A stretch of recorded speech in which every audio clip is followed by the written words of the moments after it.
In Python, lists are mutable, meaning they can be modified. In Python, lists mutability goes beyond allowing to modify the items in place. You can change the length of the list on the fly by adding or removing elements. There are various methods to add elements to a list like append, insert, etc. Using append method. Elements can be added to the list by using the built-in append method. Only one element at a time can be added to the list by using this method. This is the syntax. Obj. This is the object to be appended to the list. The object is inserted at the end of the existing list. The object argument can be of any type because Python list can hold multiple data type elements. This method does not return any value but updates existing list. For example, here a simple list L1 containing string elements is created and another string element is appended to it using this method. Every call to append adds a new string at the end of the list. This behavior allows you to gradually add items to an existing list. You can also gradually populate an empty list using this method. In this example, an empty list L2 is gradually populated using the append method. The append method can also be called on a list containing other data types rather than just strings. In this example, a list L3 containing a list of numbers is appended with an integer. In this example, a list L4 containing a list of mixed data types is appended with a complex number. A new list can also be appended to a list using this method.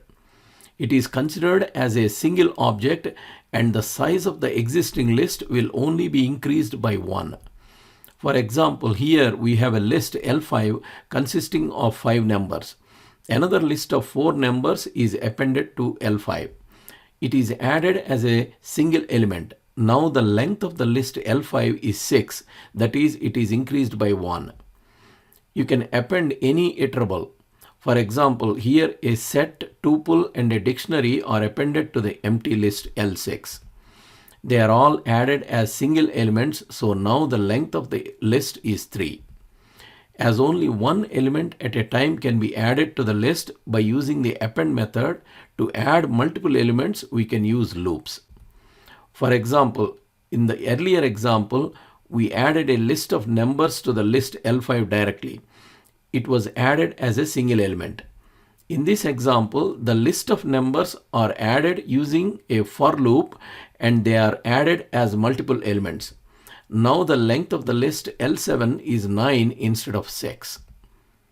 Using insert method. The insert method is used to add elements at a desired position in the list. This is the syntax. Index, position at which you want to insert the object. Obj, this is the object to be inserted into the given list. The object is inserted at the given position.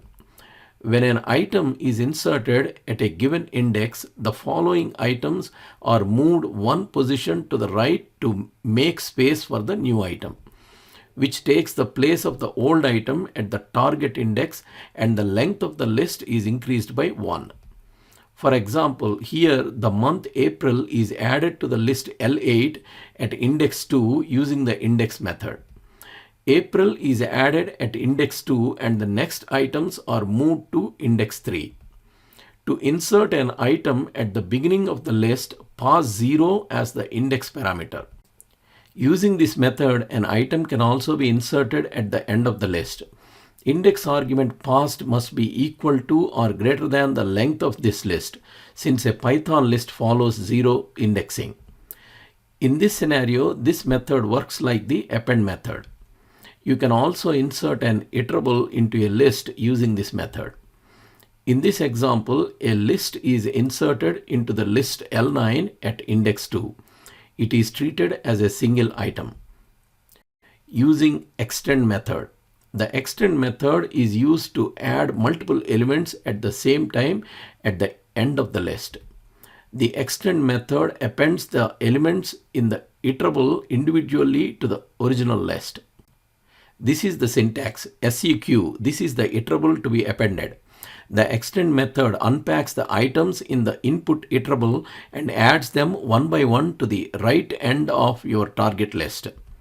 This iterable can either be an ordered collection of elements like lists, strings, tuples, dictionary, etc., or unordered collection of elements like sets. In this example, we have a list L10 containing 4 days of the week. A list of remaining days is appended to the list L10 using the extend method to make L10 a list of all the days of the week. The length of the final list is incremented by the number of elements added to the original list. In this example, a tuple is passed to the extend method. The resultant list is extended by the elements of the tuple. If a string is passed as an argument to this method, each of its characters are added as a separate element to the list. In this example, a string word is added to the list L12 using extend method. Instead of a single word, the alphabets in the string are added to the list as multiple items. If a set is used as an argument, the final order of items added to the list is not known beforehand. In this example, a set of days is added to the list L13. The days are not added in order. To download practice Python file, please click on the link in the description. If you like this video, please subscribe to our channel.